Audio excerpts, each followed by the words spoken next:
লঙ্কানদের বিপক্ষে শেষ ওভারের নাটকীয়তায় দারুণ জয়ে এশিয়া কাপের সুপার 4 শুরু করল বাংলাদেশ।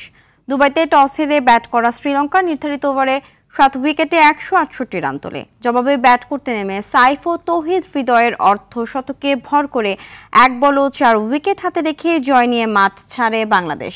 বিস্তারিত মাহফুজুল ইসলামের রিপোর্টে।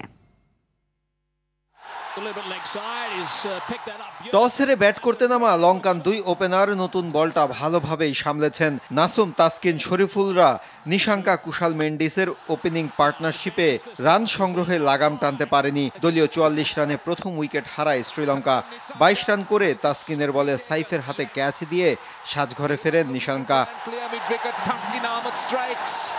দলীয় 58 রানে 34 করা কুশাল মেন্ডিসের বিদায়। শেখ মেহেদীর শিকার এই ব্যাটার। কামিল মিশ্রা ও কুশাল পেরেরাও ফেরেন দ্রুত। 97 রানে 4 উইকেট হারানো লঙ্কানদের ত্রাতার নাম দাসুন সানাকা।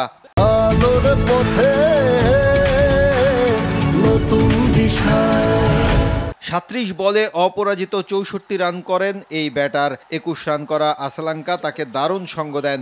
নির্ধারিত ওভারে শেষ পর্যন্ত 7 উইকেটে 168 রান সংগ্রহ করে লঙ্কানরা।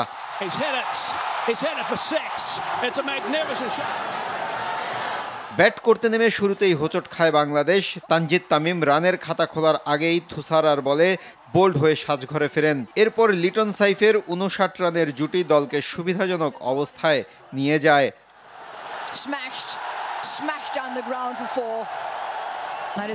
এ ম্যাচে সাকিব আল হাসানকে পেছনে ফেলে টি-20তে বাংলাদেশের হয়ে সর্বোচ্চ রানের মালিক এখন লিটন দাস। সাকিবের 2551 রানকে টপকে লিটনের নামের পাশে এখন 2556 রান।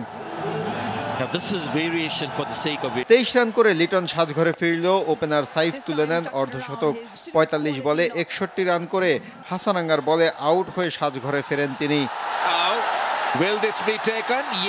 এরপর তৌহিদ হৃদয়ের উইলোতে ম্যাচ নিজেদের অনুকূলে আনে টাইগাররা। চামিরার বলে এলবিডব্লিউর ফাঁদে পড়ে সাজঘরে ফেরার আগে 37 বলে 58 রানের ইনিংস খেলেন এই ব্যাটার। তার বিদায়ের পর শেষ ওভারের নাটকীয়তায় ম্যাচ কঠিন করে তোলে সিমন্সের শীর্ষরা। জাকের আলী ও শেখ মেহেদীর উইকেট হারিয়ে বিপাকে পড়া বাংলাদেশের প্রয়োজন তখন শেষ 2 বলে 1 রান। নতুন ব্যাটার নাসুম সিঙ্গেল নিয়ে দলের জয় নিশ্চিত করে মাঠ ছাড়েন। মাহফুজুল ইসলাম, RTV।